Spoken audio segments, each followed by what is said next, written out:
esse momento ao nosso treinamento, irmãos, nós estamos estudando o livro Um Coração para o Discipulado, né? Já estamos nessa fase, no livro Liderando com o Coração. Porque a verdadeira liderança, ela lidera com o coração. Tudo na nossa vida que a gente faz, movidos por amor, se torna leve, por mais difícil que seja. E a gente sabe que liderar não é fácil, mas quando lideramos com amor, se torna leve. Porque entendemos que foi o Senhor que nos levantou e é Ele que vai nos ajudar. E o tópico de hoje é a liderança verdadeira se multiplica. A importância de nós termos esse entendimento dentro de um grupo familiar. Que é necessário no grupo familiar termos novos líderes. E para que isso exista, o líder tem que ter essa consciência de forma intencional, dando oportunidades para as pessoas que realmente estão manifestando interesse, oportunidades a princípio simples, depois mais complexas, regada de muita oração e de muito exemplo. E aí ele diz assim, que quando nós temos essa intencionalidade da multiplicação de líderes, e não, ele diz assim, não somente multiplicação de grupos, porque às vezes a gente fica focado só em abrir grupo e esquece que para haver um novo grupo tem que haver liderança, uma liderança preparada, consolidada em Cristo. Quando nós temos essa consciência,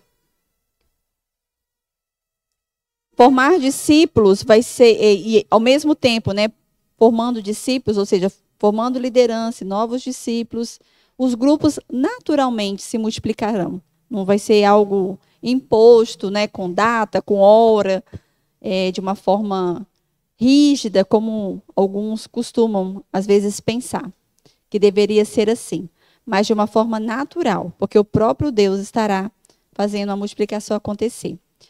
E aí ele diz, né, que Jesus gastou 3 anos preparando os seus seguidores antes de enviá-los a fazer discípulos. Se tivesse feito cópias das suas próprias vidas, né, dos seus discípulos mesmos, seria um desastre, seria trágico. Mas Jesus reproduziu a vida dele, né, do próprio Cristo, e no poder do Espírito Santo naqueles homens. E a igreja prosperou e continua a dar fruto até hoje. Essa é a razão porque o coração e a alma de um líder, de um grupo familiar, são tão importantes. Esse amor que não tem pressa, mas que cuida. E foi isso que Jesus fez com seus seguidores, com seus discípulos, com seus apóstolos. Jesus investiu tempo, investiu amor, investiu ensino, oração e o Espírito Santo fez a obra que tinha que ser feita. E o Senhor, Ele nos deu, né, essa incumbência e nos prometeu o seu Espírito Santo que nos enche de poder, porque sozinhos nós nada podemos, né, irmãos? Né? Na força do braço que a gente consegue levantar a liderança. E é interessante que às vezes a gente olha para uma pessoa, enxerga nela um líder, e aquela pessoa que muitas vezes, às vezes no grupo é improvável, a gente nem enxerga ela, mas Deus enxerga. E aquele que a gente está investindo não dá em nada. Mostra com o tempo que é irresponsável, que não tem compromisso, enfim. E aquele improvável que às vezes a gente nem deu, assim, não olhou com aquele olhar mais atento, é aquela pessoa que Deus vai usar poderosamente, porque o Senhor pode todas as coisas. E aqui ele diz 6 fatores que contribuem para que um grupo familiar não multiplique. É importante a gente estar atento. Primeiro, alvo errado. É quando um grupo foca só na comunhão, colocando a comunhão como algo mais importante. Ele diz que não é errada a comunhão, ela é importante, mas ela não é o mais importante. Ele diz, construir uma comunidade em que as pessoas se nutrem e cuidam umas das outras é muito bom, mas temos que ver isso de 3 maneiras. Os meios pelos quais o discipulado acontece, o ambiente em que um discipulado acontece, ou o produto desse discipulado. Ou seja, nós temos que ensinar discipular, cuidar dessas pessoas para que elas deem fruto, porque senão fica só fechado na panelinha e com o tempo o grupo não vai multiplicar e vai acabar morrendo. Outro ponto, foco errado. Colocando foco muitas vezes, por exemplo, no estudo bíblico.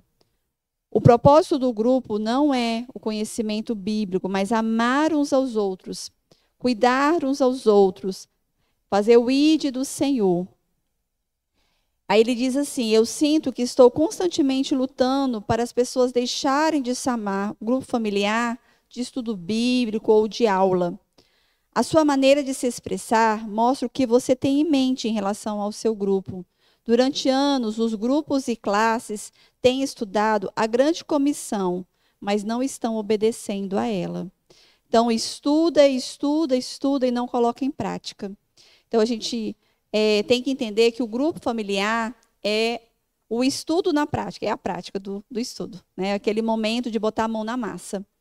É o momento da gente falar, ensinar, mas praticar aquilo que nós estamos falando e ensinando. É a hora das pessoas desenvolverem os seus talentos, ajudarem umas às outras, servirem umas às outras, discipularem umas às outras, visitarem, louvarem, cantarem, ou seja, né, é fazer acontecer, é na hora do grupo. Outro ponto que pode atrapalhar ou até mesmo fazer com que os grupos não se multipliquem é a falta de alvo, de foco. É aquele grupo que não tem previsão de futuro, não tem planos de multiplicação, não se importam, não tocam no assunto, não fala com os demais a importância da multiplicação, a importância da liderança, né? É importante cada grupo ter bem claro quem é o líder, quem é auxiliar, quem são a equipe CERN atuar, né, através da escala, através de reuniões. A gente não pode deixar que esse alicerce, né, seja destruído e o grupo fique à deriva, sem rumo, sem direção, de qualquer forma, sem chegar a lugar nenhum. Outro ponto que ele toca aqui é com relação à miopia, ou seja, a desculpa que a maioria dos líderes dá por não haver novos grupos é que ninguém está pronto, ninguém quer iniciar um grupo novo. Então, é como se a coisa não fosse avançar. A maioria das vezes, o líder que não fez, não pastoreou, não discipulou, não delegou responsabilidades. Geralmente é aquele líder que chama só para si a responsabilidade. Só ele faz, só ele sabe, só ele pode. E ele não vê além, ele não enxerga além, ele não está com essa mente aberta, com os olhos atentos para algo mais que Deus pode fazer. No máximo, se prepara para o próximo grupo familiar. E ali já está bom, né? Ele chama isso de miopia. É importante da gente enxergar além, né? Ver Deus fazendo milagres e maravilhas no nosso meio. Outro ponto é o pastoreio secular. Achei bem interessante isso aqui. Ele diz assim, que muitos cristãos recebem mais discipulado da cultura secular do que da igreja. Ele está falando aqui das coisas que nos influenciam. Eu acredito que esse livro ele é mais antigo. Então, ele cita, por exemplo, a televisão.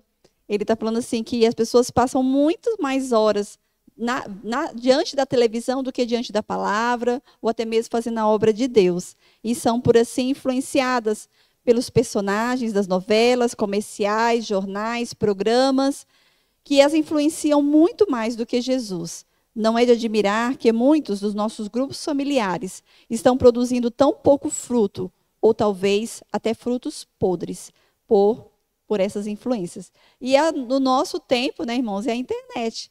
A gente passa tanto tempo ouvindo outras pessoas falando, vendo tantas coisas, e tão pouco a respeito de Cristo, da sua obra e do que nós podemos fazê-lo, né? E às vezes a gente fica só se alimentando, mas acaba não entregando.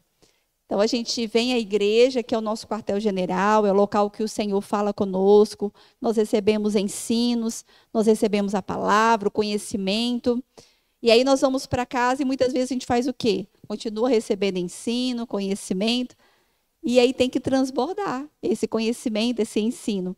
Transbordar o quê? No próximo, no outro. Transbordar no perdido, transbordar nos familiares, onde a nossa vida é instrumento nas mãos do Senhor, na vida de outro.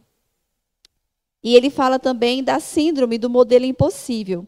São os superlíderes, líderes super capacitados, que colocam, enxergam-se de uma forma tão elevada que acha que ninguém nunca poderá fazer o mesmo, só ele pode fazer. E a gente tem que ter cuidado com isso.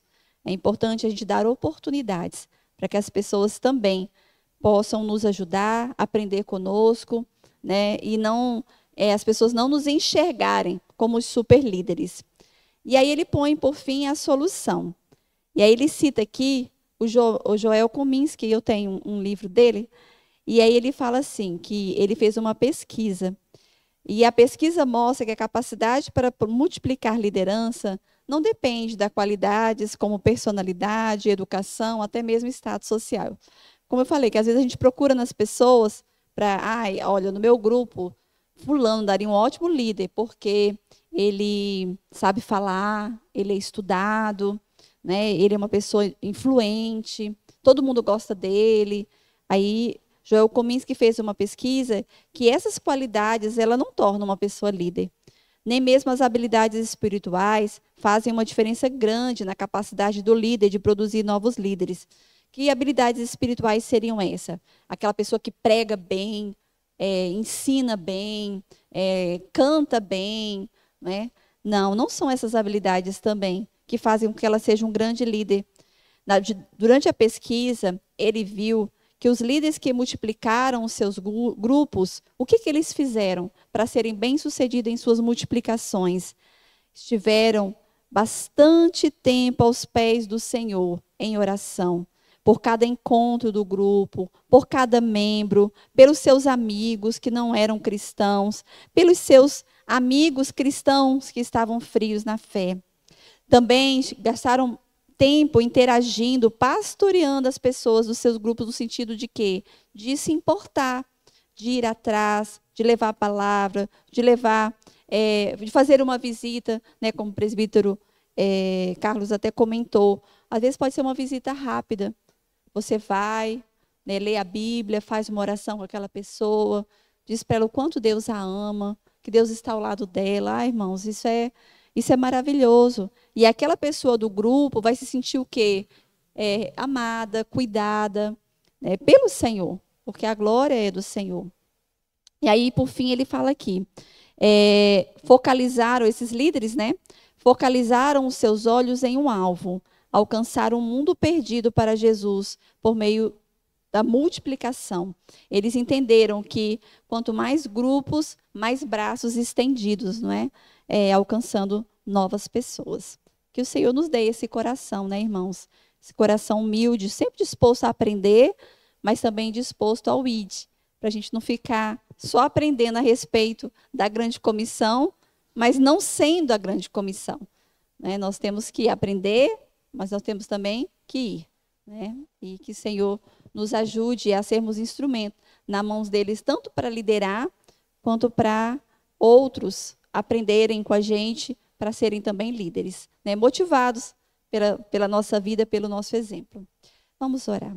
Senhor, nós te agradecemos, Pai, por cada grupo familiar, e que o Senhor, ó Deus, esteja levantando lideranças fiéis ao Senhor, que amem ao Senhor, que cuidem uns dos outros, ó Deus, com o zelo que vem do teu coração.